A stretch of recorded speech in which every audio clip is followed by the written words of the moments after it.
नमस्कार। आज हम उपस्थित हुए हैं रागांग श्रृंखला के अंतर्गत केदार अंग के रागों में एक नए राग को लेकर, जो आपका हम सब का बहुत पसंदीदा राग है। इस राग का नाम है राग कामोद। बहुत मधुर राग है, बहुत सुंदर इसकी संरचना है और इस राग की विशेषता ये है कि इसकी अपनी एक अलग पहचान है। लेकिन जब हम केदार अंग की बात करते हैं तो केदार अंग भी इसमें बखूबी झलकता है। लेकिन कामोद अंग जो है वो, क्योंकि राग कामोद है, तो कामोद अंग जो है वो किस प्रकार से सामने आता है केदार अंग को लेते हुए भी, लेकिन अपनी जो उसकी पहचान है उसको सामने रखता है। और बहुत सुंदर संरचनाएं जो हैं इस राग में, इस राग की है। और इसकी बंदिशें, इस राग की बनावट, इस राग की जितनी भी विशेषताएं हैं अपने आप में बहुत आकर्षित करती हैं। तो आज हम आपके सामने राग कामोद लेकर उपस्थित हुए हैं। केदार अंग के अंतर्गत राग कामोद। राग कामोद के विषय में विस्तार से बताने से पहले मैं आज एक सरगम गीत जो है वो आपके सामने प्रस्तुत करूंगी, क्योंकि कभी कभी ऐसा होता है कि हम किसी चीज़ को यदि प्रैक्टिकली करें, यानी उसका क्रियात्मक पक्ष देखें, तो चीज़ें जल्दी समझ में आती हैं। और क्योंकि आप विद्यार्थियों में गायन के भी विद्यार्थी होंगे और वादन के भी होंगे, तो दोनों विद्यार्थियों के लिए ये लाभप्रद होगा कि जब हम सरगम गीत से शुरू करते हैं तो राग की बनावट या राग में किस प्रकार से स्वरों का इस्तेमाल हुआ है, कौन सी स्वर संगतियां हैं, किस प्रकार से मंद्र मध्य तार में जो है राग को गाया बजाया जाता है, ये कहीं ना कहीं सरगम गीत से जो है वो स्पष्ट हो जाता है। तो हम पहले शुरू करते हैं राग कामोद का ये सरगम गीत, जो कि क्रमिक पुस्तक मालिका से लिया गया है। पंडित भातखंडे जी ने जो क्रमिक पुस्तक मालिका में संग्रह किया है उसमें जो है ये सरगम गीत दिया गया है, वहीं से मैंने इसको लिया है। एक उदाहरण के तौर पे राग कामोद का आपको ये प्रस्तुत है। 3 ताल में निबद्ध है और इसकी विशेषता है कि ये सरगम गीत सम से शुरू होता है, यानी पहली मात्रा से ही शुरू होता है।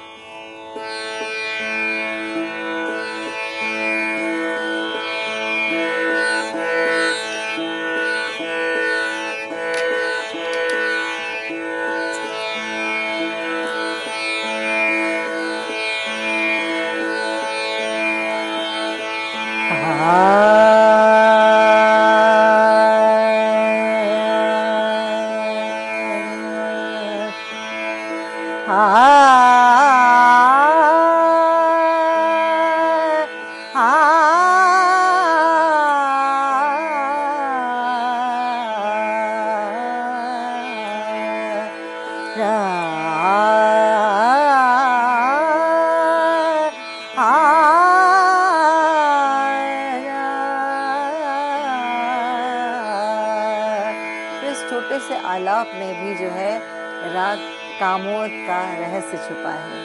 चलिए पहले प्रस्तुत है सरगम गीत।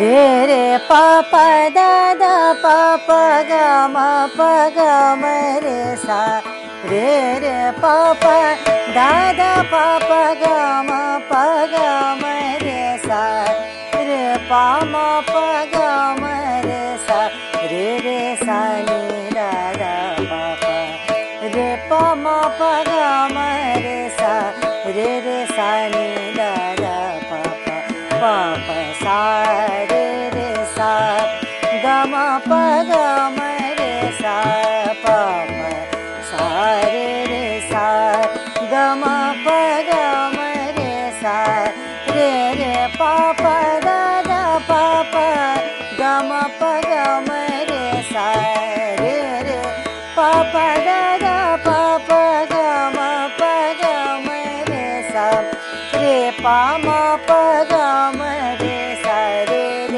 सा नी दादा पापा, रे पा मा पा गा म रे सा, रे सा नी रे रे सा ग म प ग म रे सा प प सा रे रे सा ग म प ग म रे सा रे रे प प ग ग प प ग म प ग म रे सा। अब इसका अंतरा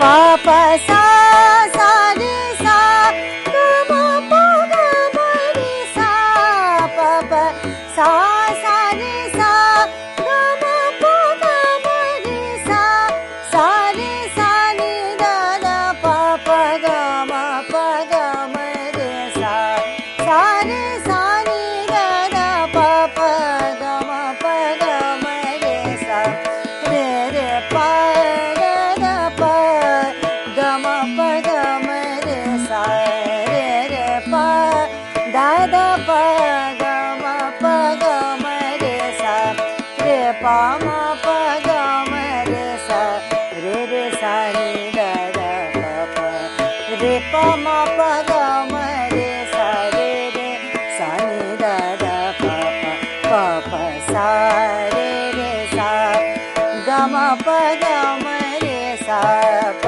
प सा रे रे सा ग म प ग म रे सा रे रे प द द प ग म प ग म रे सा प प सा सा रे सा ग म प ग म रे सा प प सा सा रे सा ग म प ग म रे सा सा रे सा नि द द प प ग म प ग म रे सा सा रे सा नि द द प प ग म प ग म रे सा रे रे प द द प प ग म प ग म रे सा रे रे प द द प प ग म प ग म रे सा रे रे प द द प प रे रे प द द प प रे रे प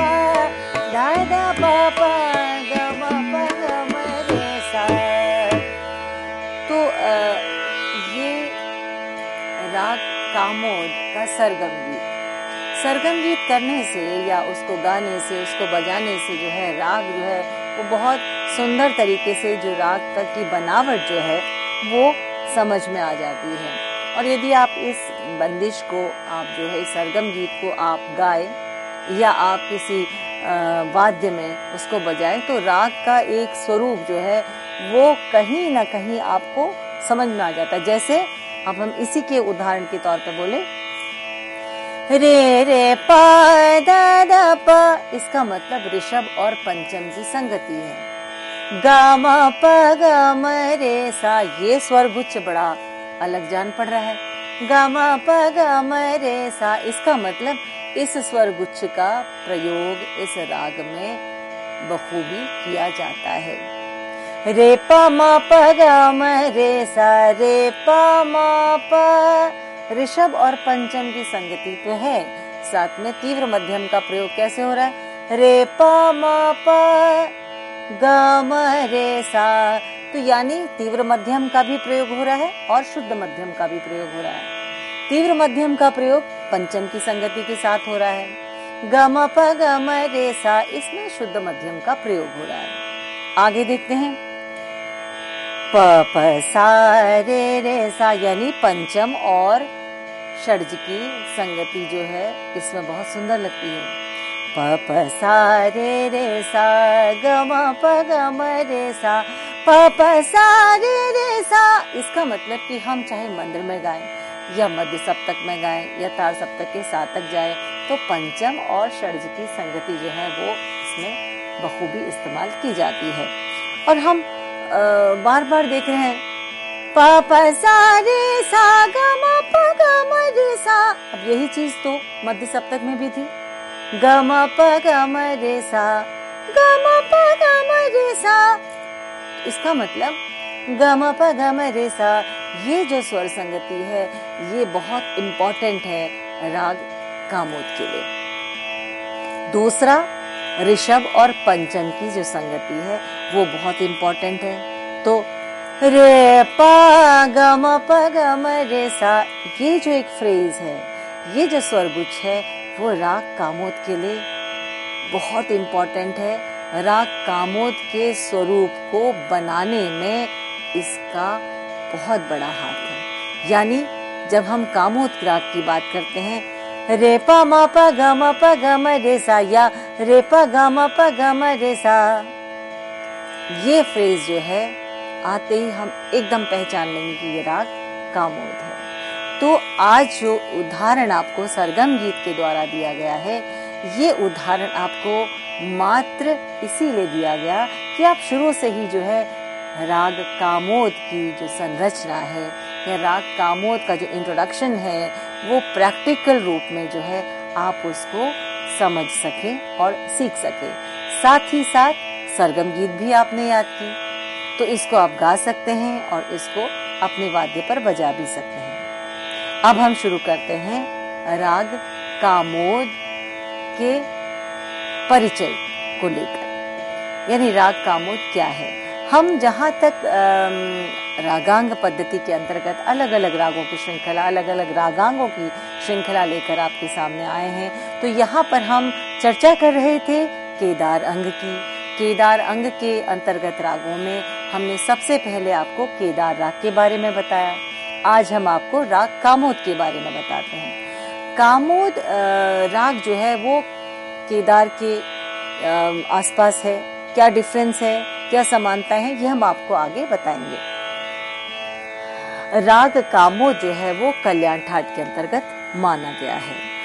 इस राग की जो जाति है वो ग्रंथकारों के आधार पर, संगीतकारों के आधार पर संपूर्ण मानी गई है, या हम इसको कहें वक्र संपूर्ण है। तो वक्र संपूर्ण यानी वक्र का मतलब होता है सीधी चालें, सारे गा मा पा धा नी सा, ऐसा नहीं है सारे पा मा प ग म प ग म रे सा या सारे पा मा प द प नी द सा।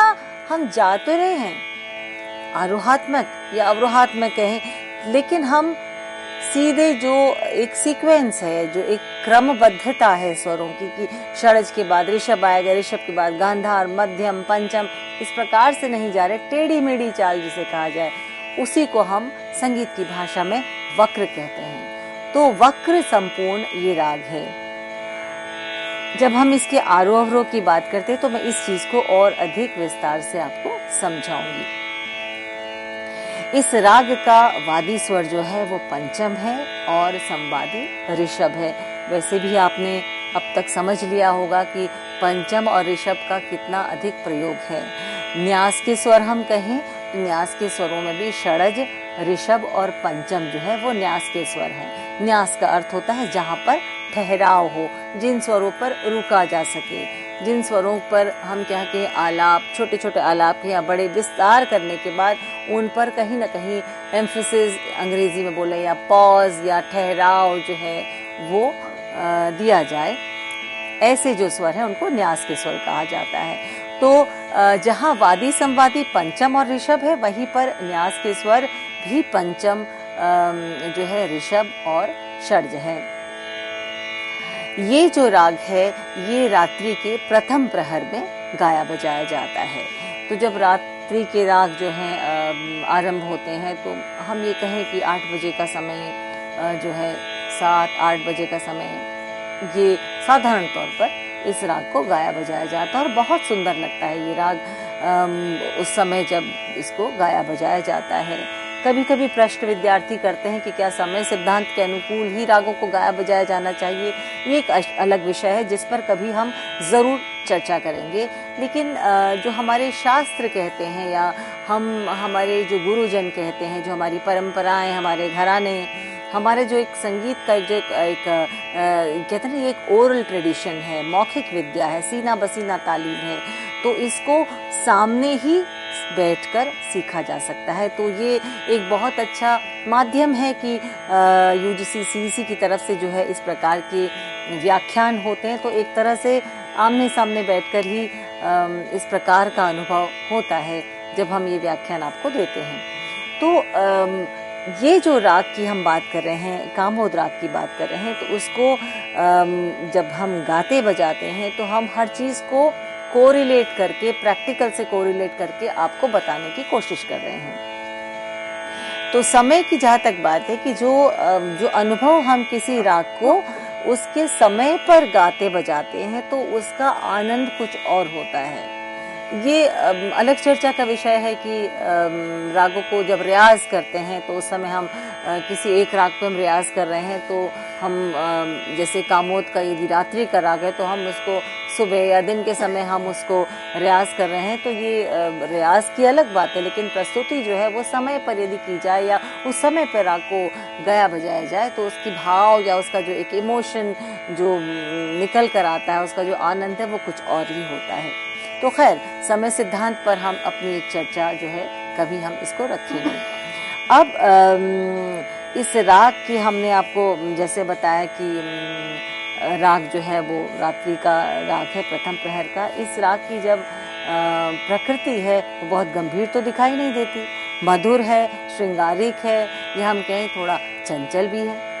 तो क्योंकि राग को जब गाते हैं, राग के जो स्वरों से जो एक चीज़ बनकर आती है वो एक भाव को अभिव्यक्त करते हैं। वो जो भाव की अभिव्यक्ति है वही राग को की नेचर को या राग की प्रकृति को जो है वो दर्शाती है। तो हम ऐसे ही नहीं कहते कि इस राग की ये प्रकृति है। राग जो है वो जीवंत है। मैं बार बार कहती हूँ, राग को अनुभव किया जा सकता है, राग जीवंत है।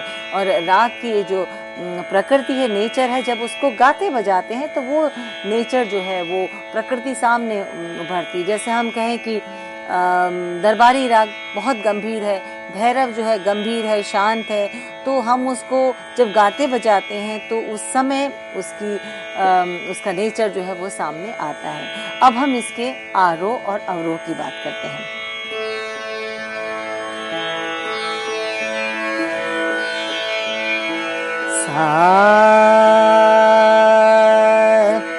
सा गा म रे सा रे पा दा पा नी दा सा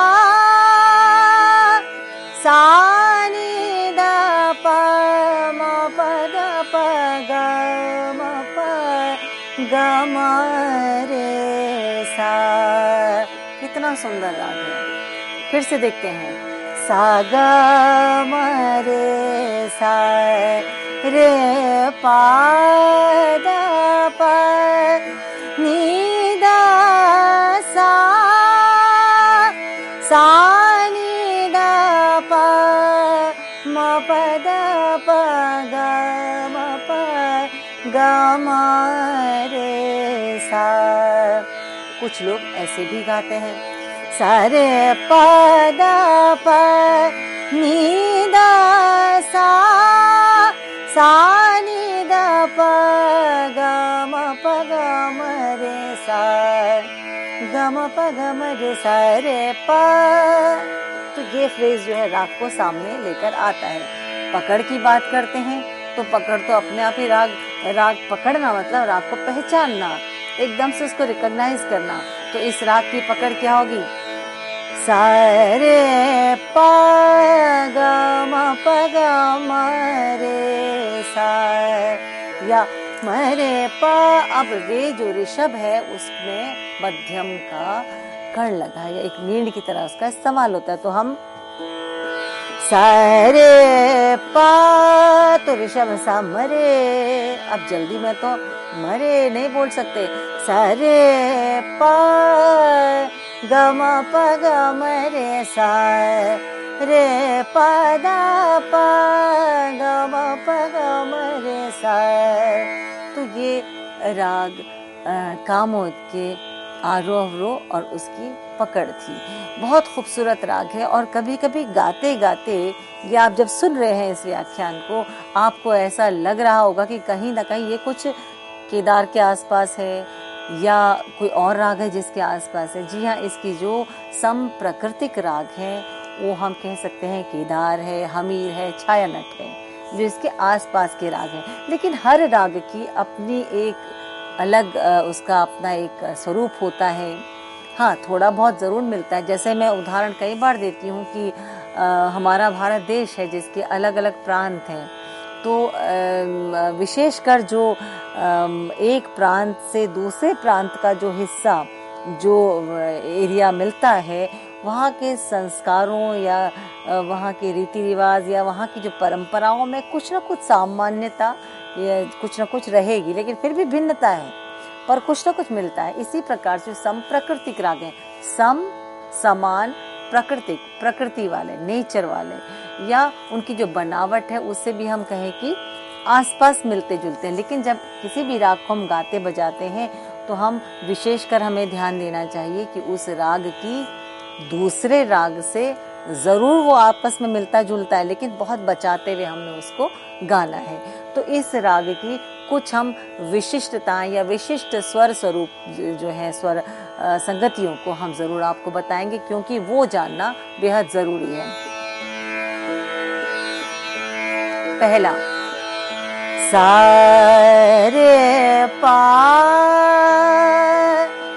या सा म रे पा, ये बहुत इम्पोर्टेंट है। रे पा, ये विशिष्ट स्वर समुदाय जो है इनको याद करना जरूर है। दूसरा, ग म प ग म रे सा,